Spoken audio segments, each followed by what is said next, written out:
The Padres' core of Fernando Tatis Jr., Xander Bogaerts, Manny Machado, and Luis Arias make up most of the $163 million payroll that San Diego is dishing out this year. And the fact of the matter is, none of them have been the best player on the Padres this year. That honor and distinction goes to Jurickson Profar. The 31-year-old is playing the best baseball of his career. He's yet to miss a game this season, he leads the league in on-base percentage, and he's been a top 5 player in the National League by FWAR. It's not hyperbole to list him as a legitimate candidate to win the NL MVP award this season, in the same company as Mookie Betts, Shohei Ohtani, and Bryce Harper. Now, I, like you probably are really shocked by this, but I think if you told a baseball fan this information in 2013, 10 years ago, I think they'd be less shocked, which is pretty surprising. The decade odyssey that has become his big league career has been anything but straightforward. Bouts of injury, disappointing play, unceremonious trades, and overall inconsistency has been what has defined Profar's career to this point after being named the #1 prospect in all of baseball. But now, Jurickson Profar may finally be reaching his potential.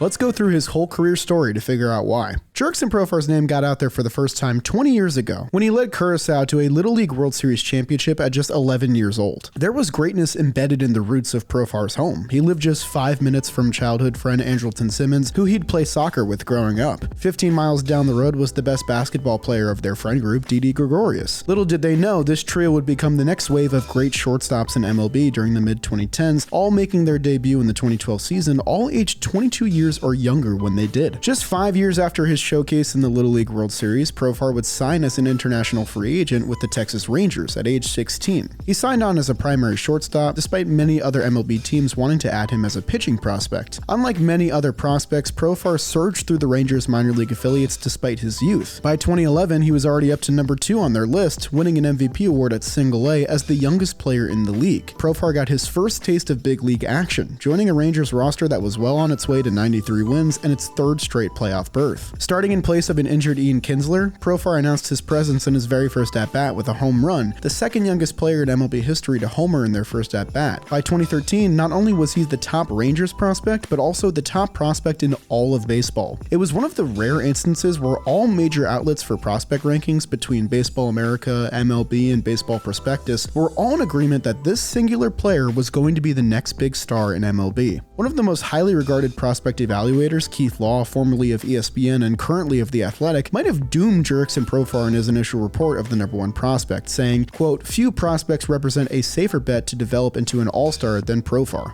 There's one thing I've learned in my time covering baseball, and it's that you never call a prospect a safe bet. You're about to see why. After raking at AAA through the first month of the season, Profar finally became an everyday big leaguer in May 2013 before he could even legally buy a beer.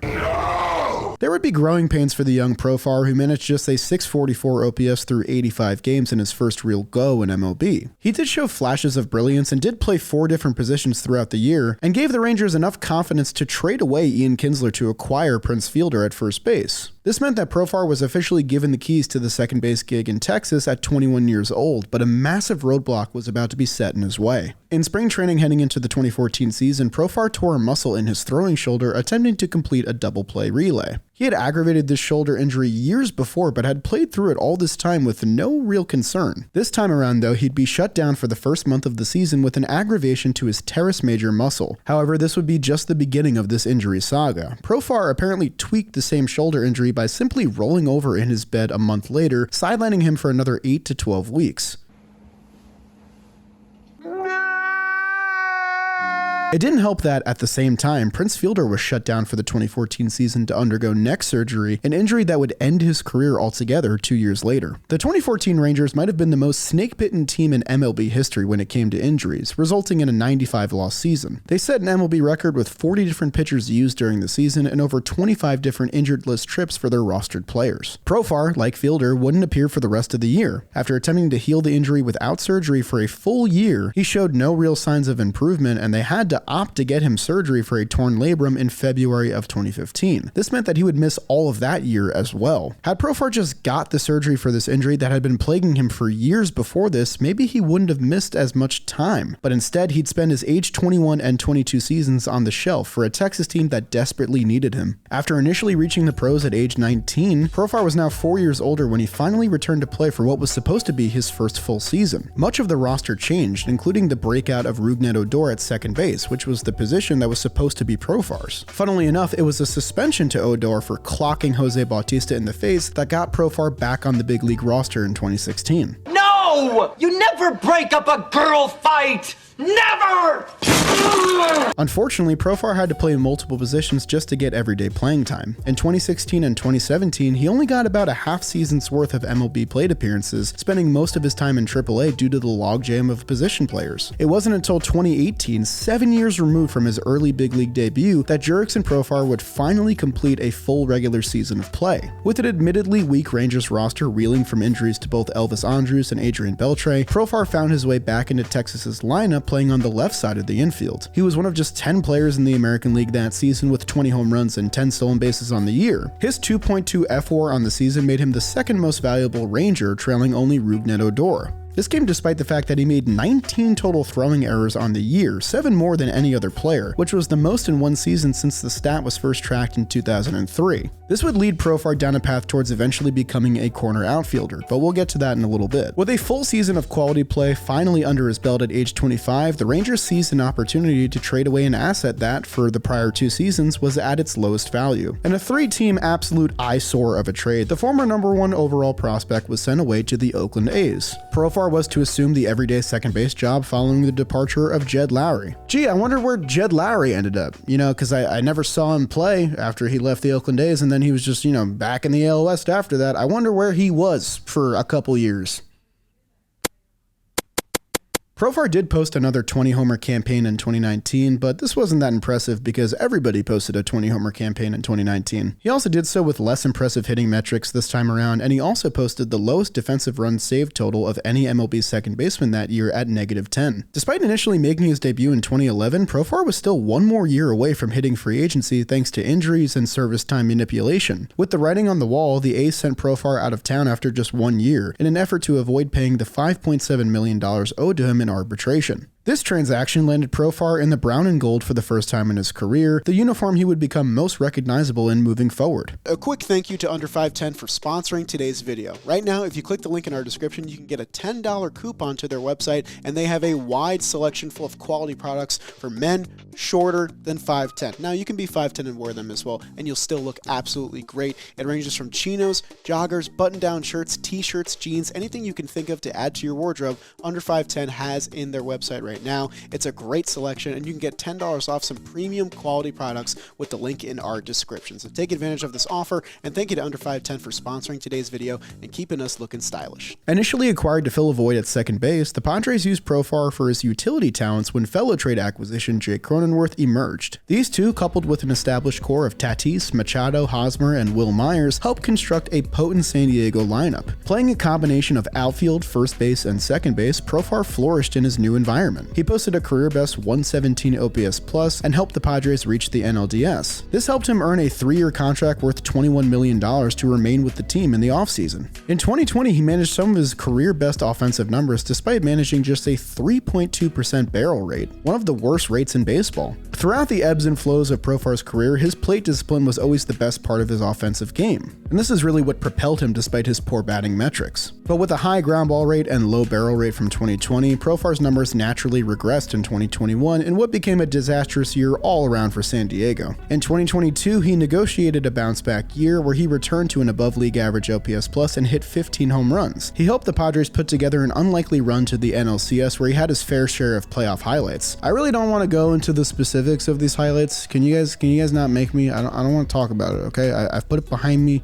I'm trying to forget about it, so if we just not talk about it, that'd be great. Coming off the high of the 2022 season, Profar made the decision to opt out of his contract. Expecting a multi-year deal worth more than he had ever earned, he actually ended up unsigned a week out from the beginning of the 2023 season. The lowly Colorado Rockies swooped in to sign him for pretty much the same amount of money that he would have got if he stayed with the Padres. Worst of all is that Profar couldn't even capitalize on his new hitter-friendly ballpark. Coors. To put it bluntly, Jurickson Profar put up the worst season of his career at age 30 on an expiring contract. The Rockies decided to use him primarily primarily in left field, and that wasn't a good idea. He registered a negative 12 outs above average out in left field. He wasn't able to hit much either, with a meager 77 OPS plus in 111 games. At negative 1.7 FWAR on the season last year, Jurickson Profar had officially become the least valuable position player in all of baseball among qualified players, 10 years removed from being hailed as the safest bet possible to become a superstar. This seismic fall from grace was punctuated with Profar's release from the worst team in the National League. There was no certainty that he'd ever find a home in MLB again. Personally, I thought this was the end of Jurickson Profar.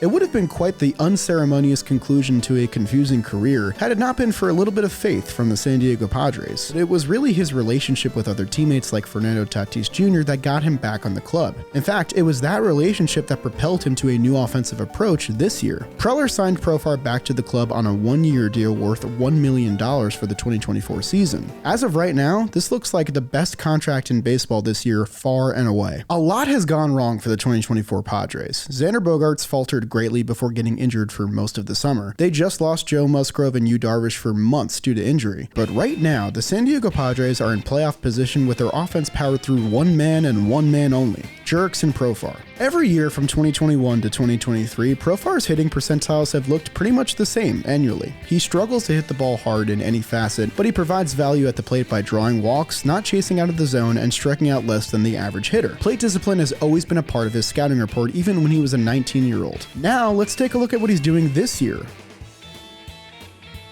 Hey, that's pretty good. Profar is not only hitting the ball harder than he ever has before in his career, but he's also hitting the ball with greater efficiency than most of Major League Baseball. The biggest change, to put it simply, has been this leg kick that you see right here. Instead of a sidestep, he's generating more power with this leg kick, while maintaining most of the same approach from years past. And there's plenty of data to validate this. His contact rate this year is at 82%, which is right around his career average. His swing rate is at 45%, right around his career average. His called and swinging strike rate is at 22%, which is right around his career average. His rates haven't changed that much across the board, but rather his decision-making has. This has been coupled with two new things. One, a lower launch angle, which has provided him with a more level swing and more line drives. The other is this dang leg kick, which has helped him drive the ball. That was thanks to some assistance from teammate Fernando Tatis Jr., as well as his dad, Fernando Tatis Sr. They've completely revolutionized Jurickson Profar's swing while maintaining his proven approach. And the crazy thing is, if Profar landed with any other team, he might have not made this change. Profar's biggest improvement has been his ability to hit off-speed pitches. A year ago, he batted 156 with a 250 slugging clip, and now he's batting 400 with a slugging clip over 600. Through 2 months, there are some signs for negative regression on the horizon. Before 2024, Profar never finished the season with a batting average on balls in play above 300. Right now, that batting average on balls in play is over 350, which is a top 10 highest value in all of baseball. But I don't want you to look at those numbers and just say, oh, okay, I guess this is all lucky, because Profar has actively made conscious changes to his swing while maintaining the one thing that has always propelled his offense, which is his plate discipline. It's been a miraculous season for Profar thus far. I'm shocked by this, you're shocked by this, most Padres fans are shocked by this. The only person that isn't shocked by this performance is Jurickson Profar himself, as he remarked to the San Diego Tribune. In a quote, he said, "I always expected myself to play like this. I didn't do it before, but right now I am. I am this player, man.